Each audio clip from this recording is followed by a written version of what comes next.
All right, I've been following this closely, and Elon Musk is losing his damn mind. I want to demonstrate throughout this video that Elon has used every social media platform available to him to foment violence, spread hate, and say that if we don't, quote unquote, start killing, we will be killed over the past few days. Ever since Charlie Kirk was shot, Elon Musk has only amped up the rhetoric, jumped to massive conclusions by saying, quote, the left is the party of murder. And this all culminated into a very scary scene today when a massive crowd of protesters broke out in London, which is fine. That is their right. That's not the scary part. But it became eerie when right-wing provocateur Tommy Robinson, who was leading this protest, then called in to Elon Musk to get his word, and Elon Musk amps up the tension. Elon says that people either need to, quote, fight back or die because violence is coming. That is Elon Musk's quote right there. It isn't just a provocative statement. This is a billionaire with global reach who is telling a crowd of people who are riled up that, quote unquote, violence is coming. And this is a long pattern of Elon Musk trying to interfere not only in United States politics by being Trump's largest donor, or the largest donor out of any election in US history ever, but he's graduated from that, and he's now trying to influence global politics through a few means. The algorithms on the platform that he owns, X, he can boost far-right candidates and far-right ideas in the algorithms. You'll oftentimes see that when you go on the app. He can also use his money to donate to candidates, and he can use his voice, which in the UK and to a lot of far-right groups still means a lot. So let's run through what Elon Musk has truly said, because it gets more and more eerie as the days go on. First of all, to lay the groundwork, Elon Musk has been calling for the dissolution of parliament at a far-right rally in London. Now, he zoomed in like he did a FaceTime. Elon Musk didn't actually show up to the rally. I'll play the video in just 1 second. But even when he FaceTimed, he said that they need to dissolve parliament and they need to fight back and die because violence is coming. Elon, you don't even live in this country. Why are you trying to incite violence worldwide, globally, off the wake of Charlie Kirk's shooting? It's not even just dangerous and inflammatory and divisive, but he is intentionally trying to stoke violence as a pretext for more and more power consolidation among billionaires and among the people already in power. I mean, before we even had a single detail about the shooter, we didn't know if it was a guy or a girl. We didn't know what he looked like. We still don't even know the shooter's political affiliation fully. Elon Musk tweeted out, quote, the left is the party of murder. It gets hundreds of millions of views despite him tweeting this out when we had no clue who the shooter was. And now it seems as if the shooter grew up in a Republican family and we don't know his current motives or his current views. That is still being investigated. That is still up in the air and being debated. But Elon Musk did not waste 1 second and said, the left is the party of murder. Can I point out that I debunked this on Twitter? You guys are going to love this one. Okay, so at the top I say, hey, can you debunk this, Tim Pool? Name one Democratic politician who cheered on Charlie Kirk's death. And some Trump supporter then responds, at Grok, can you give examples of Democratic politicians who cheered or minimized Charlie Kirk's assassination? And Grok says, based on searches across news sources like CNN, New York Times, Reuters, and factcheck.org, as well as X posts, I found no examples of Democratic politicians cheering or minimizing Charlie Kirk's assassination. This is Elon Musk's own AI, right? It says, leaders like Biden, Harris, Schumer, Jeffries, Pritzker, and Waltz all publicly condemn the act as unacceptable political violence. Claims otherwise appear unsubstantiated. And the same person says, those are pro-democratic outlets, Grok. And Grok responds, to address your point, I've reviewed conservative sources like Fox News and Breitbart. They confirmed major Democratic leaders like Schumer, Jeffries, Pelosi condemned Kirk's assassination as unacceptable political violence. Then the guy responded like, fake news. Dude, you're the one who asked Grok to prove me wrong, and it proved you wrong. That one was cracking me up.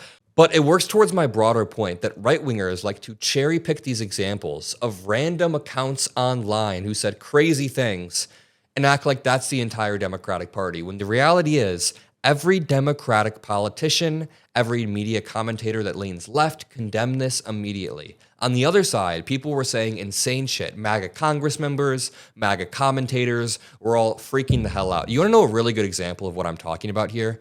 So someone named Raven on Blue Sky said, quote, can Erica Kirk be next? Now, this is a despicable thing to write online. I don't know why anyone would write this, but it got 0 likes and nobody engaged with it. So again, Somebody wrote some despicable thing and it got 0 likes online, but that didn't stop right-wingers from screenshotting this, sending it to Elon Musk, and Elon Musk replies, quote, "Either we fight back or they will kill us." You guys see the pattern I'm trying to draw here, right? They will cherry pick these random 0 follower accounts and say, "Fight back or they will kill us. There's no choice." He's painting a false dichotomy here. Nobody has to fight anybody, but he's using this type of rhetoric about somebody with 0 likes. And then Elon Musk's post itself, I remember, got 200, 300,000 likes. He is the one that is inciting violence and fomenting hatred. Blair White then says, "They don't kill you because you're a Nazi. They call you a Nazi so they can kill you." And Elon Musk says, exactly. Just not true whatsoever. We have massive far-right rallies in London, and I'm going to show you in 1 second. Elon Musk tries to rile up this exact crowd. Turnbull says, "Elon is stoking violence, and I can guarantee you that he personally will not be doing any fighting." And it's because Elon Musk then posted, quote, "If they won't leave us in peace, then our choice is to fight and die." Who's our what do you mean our choice, bro? You're not fighting anybody. You're sitting there online being a keyboard warrior and saying that we either have to fight or die when that is a false dichotomy. It's easy to say that from beyond the keyboard, but nobody, my friend Dylan Burns said this, quote, "In a war, nobody is a hero. You think you're going to be a hero, but wars are bloody, wars are terrible, and you do not want to engage in these types of things."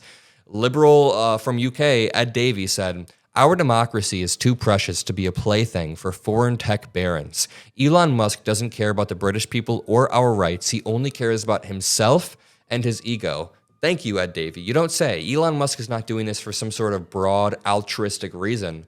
He's doing this because he wants to push both European countries to the right and push the United States to the right so we can work towards his agenda. Let's take a listen of Elon Musk talking to far-right agitator Tommy Robinson. Elon Musk says a few things. He calls for the dissolution of parliament, which is an insane thing for a billionaire to try to call for in another government. He then talks about violence is coming and we must fight back or die. In the broader context right now, he's proven that he can tilt or push political narratives, and he's trying to push a violent, inflammatory narrative here. Let me play this clip. The government can obviously use whatever powers are available to suppress the people. And so I really think there's got to be a change of government in Britain. And you can't, we don't have another 4 years or whatever the next election is. It's too long. Something's got to be done. There's got to be a dissolution of parliament and a new vote held. And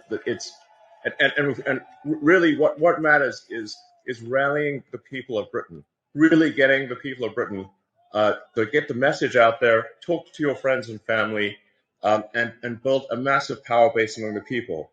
And like I said, you really got to appeal to the sort of average, the normal people that just want to go about their business. That they're sort of in a village somewhere, they're working, they just want to mind their own business. But you've got to point out to them that if we don't take action, they won't be able to mind their own business because other people are going to come and maraud them. There's genuine risk of rape and murder, and the destruction of the country, and dissolution of the entire way of life. And so, yes, in the normal course of business, if things were if you weren't under a massive attack, then people should go about their business and just live their lives. But unfortunately, if the fight comes to you, you don't have a choice. You have to fight. So you have to rally all of the people of Britain to fight for the future. Let me ask and you, if this doesn't happen, there won't be a future. Are you ready to fight for your future, Britain? Fight for your future. Do it. Go.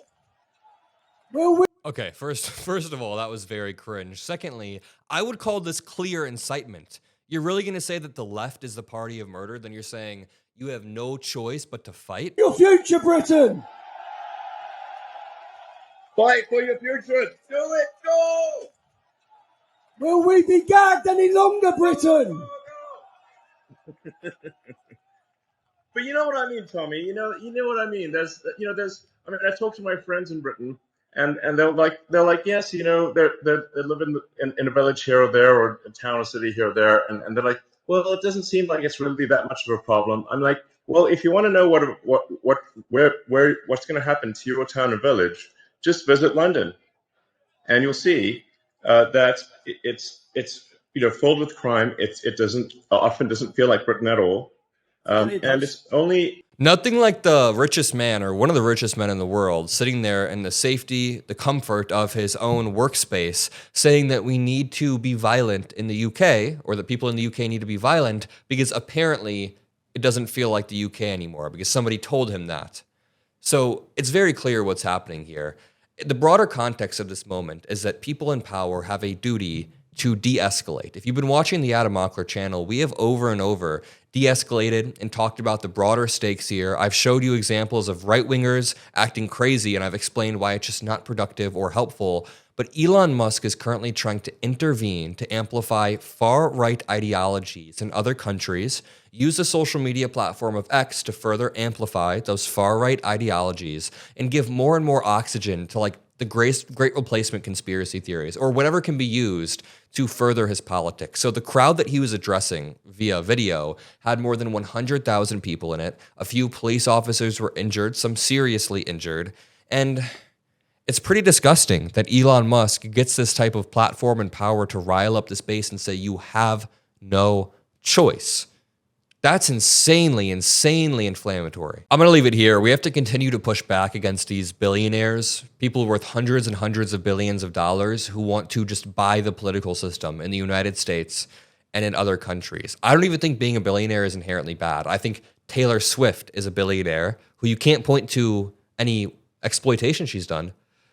LeBron James is a billionaire who seems to have achieved it through normal means. I think Mark Cuban is a billionaire who started a company to make sure that people are paying less and less for their prescriptions. So I'm not saying that billionaires shouldn't exist, but Elon Musk being worth $300 billion and then using that money to influence elections worldwide, that needs to stop immediately. And we will continue to work until we win back power. I guess as Elon Musk would say, fight back if you don't have a choice. I'll see you on the next one, and peace out.